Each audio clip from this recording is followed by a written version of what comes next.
saya Bakti dan kami dari kelompok 6 akan menceritakan tentang perjalanan kita hari ini mengenai detik-detik proklamasi kemerdekaan Indonesia. Stay tune! Sekarang Kita lagi berada di Tugu Petir.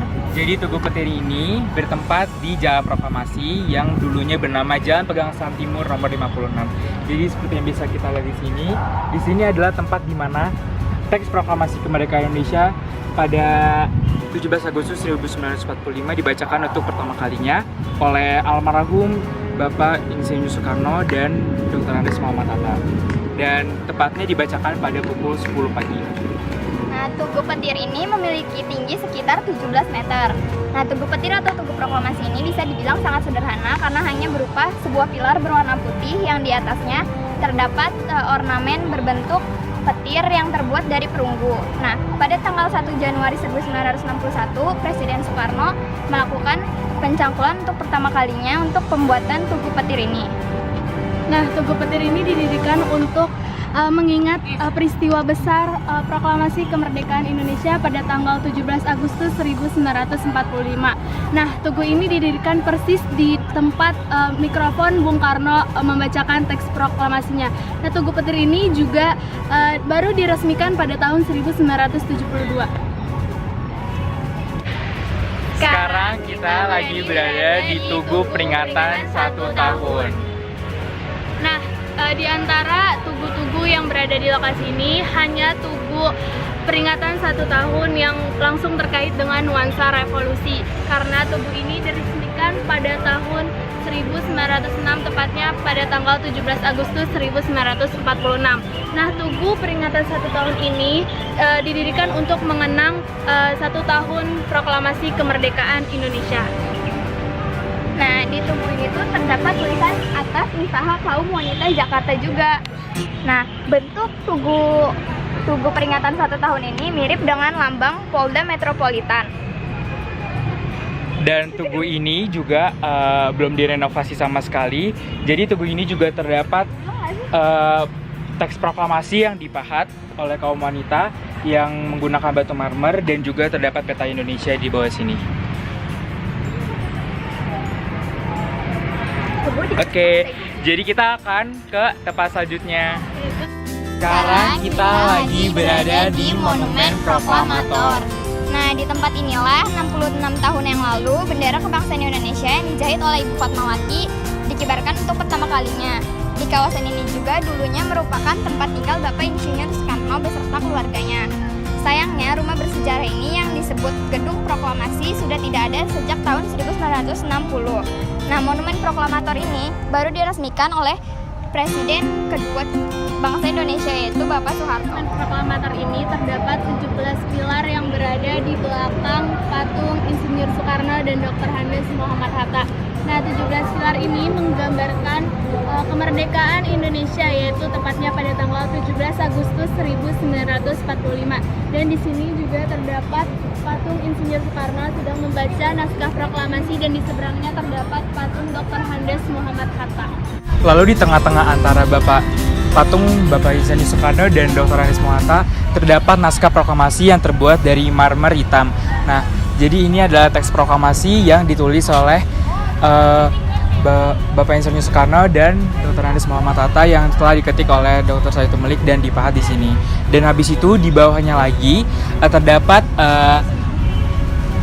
piagam peresmian Monumen Proklamator yang diresmikan oleh tadi Bapak Soeharto. Nah, kita baru aja sampai di Museum Rumusan Naskah Proklamasi. Nah, Tepatnya ini ada di Jalan Imam Bonjol, Nomor 1, Jakarta Pusat. Ayo kita ke dalam yuk langsung. Ini dulu ini. Yuk. Nah, jadi ruang pertama adalah ruang lobby. Kita ke dalam aja yuk langsung. Nah, ini adalah ruang tamunya. tamu. Jadi Laksamana Tadashi Maeda itu dia mengundang Bung Karno, Bung Hatta, dan Ahmad Subarjo untuk datang dan merencanakan bagaimana proklamasi kemerdekaan itu diadakan. Nah, ini mungkin lebih lengkapnya lagi ada di sini ya. Pertemuan dengan Maeda. Nah, pada tanggal 16 Agustus 1945, Bung Karno, Bung Hatta, dan Ahmad Sumarjo diterima oleh Laksana Kuda Tasadi Meida di kediamannya sekitar pukul 10 malam. Sepulang dari Lengkas Dengkok, mereka menjelaskan kepada Meida tentang akan diadakannya pertemuan untuk persiapan menjelang kemerdekaan Republik Indonesia. Nah, Meida memberitahukan pesan Bun Seikan, pemerintah militer Jepang, kepada rombongan yang pulang dari Lengkas Dengkok agar menemuinya. Nah, itu singkat ceritanya. Nah, pokoknya singkat ceritanya mereka merumuskan. Selamat datang di Museum Perumusan Naskah Proklamasi, tempat di mana naskah proklamasi ditulis, diketik, dan disahkan pada 16 Agustus 1945. Nah, udah nih, kita udah ngebahas ruang pertamanya nih. Sekarang kita ke ruang keduanya yuk.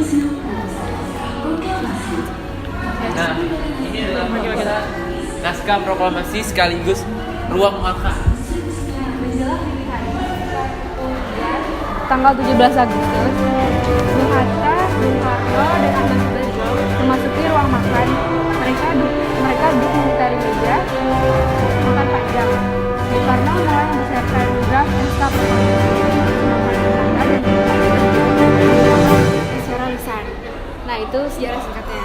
Nah, pokoknya mereka sedang berbincang-bincang di meja bundar.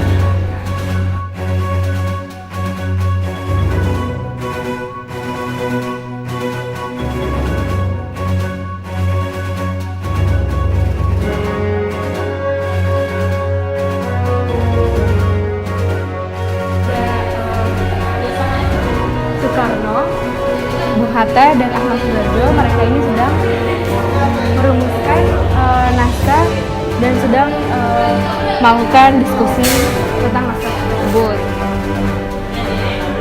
Ini mereka berdiskusi di ruang makan panjang yang berada di rumah Laksamana Tadashi Maeda. Dan selanjutnya ini adalah merupakan naskah proklamasi yang telah direvisi oleh 3 orang, yaitu Soekarno, Muhammad Hatta, dan Ahmad Subarjo. Ayo kita sekarang ke ruang ketiga yuk. Ayo, ruang ketiga di mana ya? Oh, ruang ketiga sini.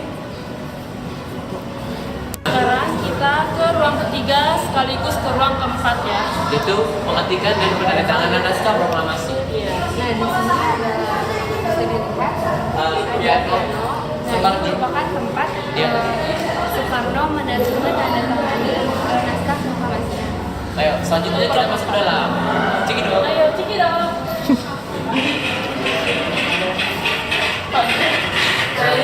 Selesai diumumkan dan disepakati oleh seluruh hadirin, saya diberi teman BMDA mengetik naskah proklamasi menggunakan mesin ketik yang ada di hadapan Anda sekarang. Nah, ini saya itu balik dan ditemani oleh BM dia. BM dia ini adalah dia membantu untuk membuat menulis naskah proklamasi yang dituliskan oleh Pak Soekarno. Saya diberi teman BMDA mengetik naskah proklamasi menggunakan mesin ketik yang ada di hadapan Anda sekarang.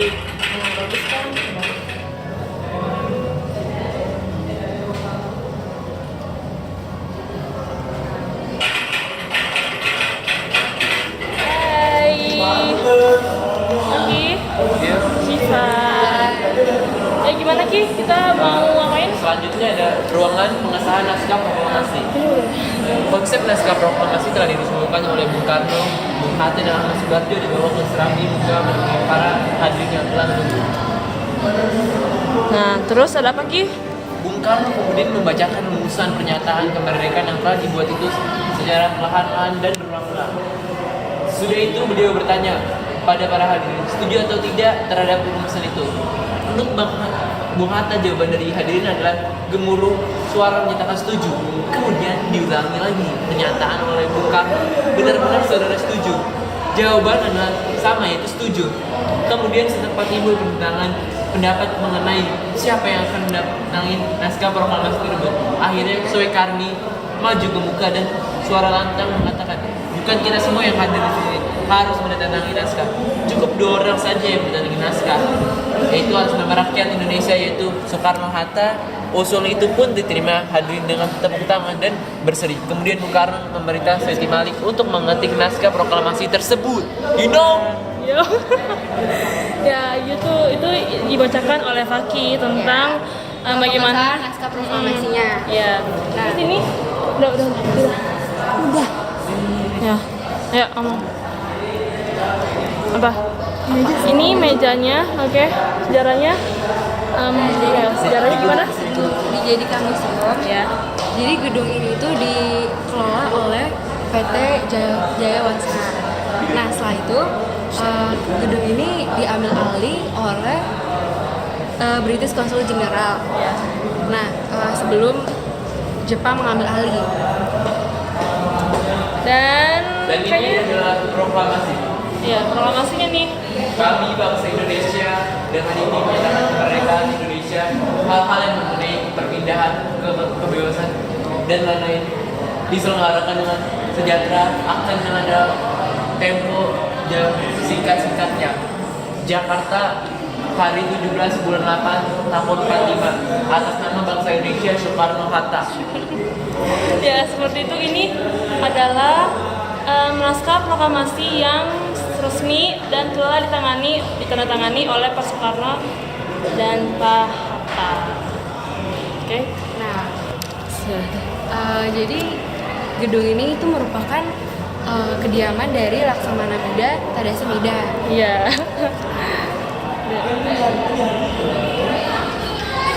Kita mau ke atasnya. Ayo, kita ke atas. Fakih ke atas Fakih. Kayaknya Fakih nggak mau, dia mungkin lagi nggak mood ya. Yaudah kita ke atas berdua. Kita mau menuju ke lantai 2-nya. Lantai 2-nya. Mungkin ini dilengkap lagi ya. Ini bisa dilihat di gedung ini tuh Iya.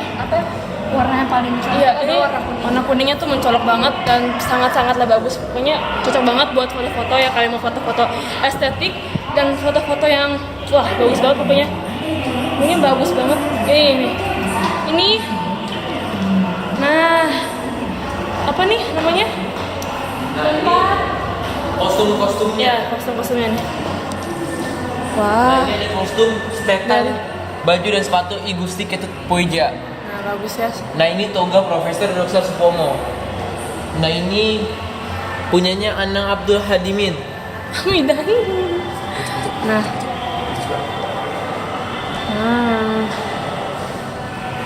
Burhanuddin Muhammadiyah.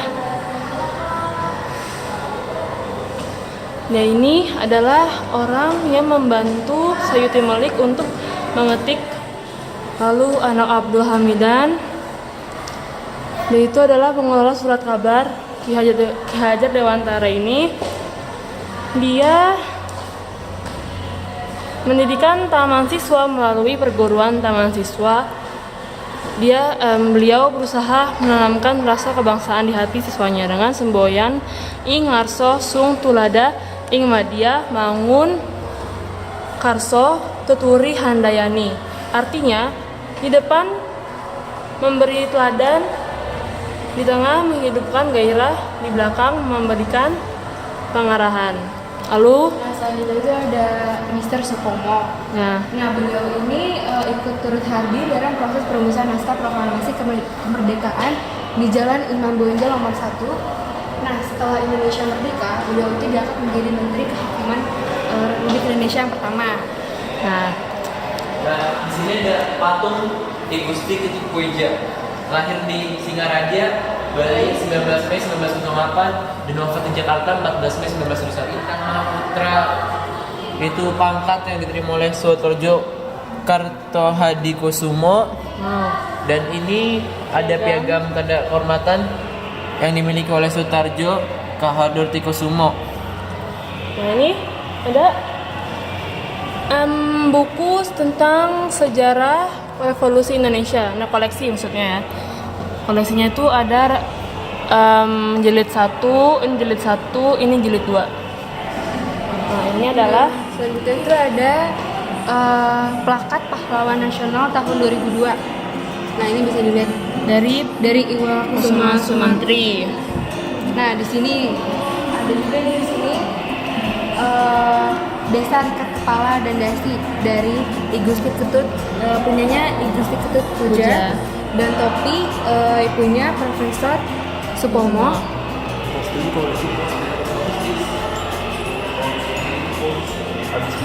Bisa di itu, bisa diulangin, bisa dikarat nanti nonton.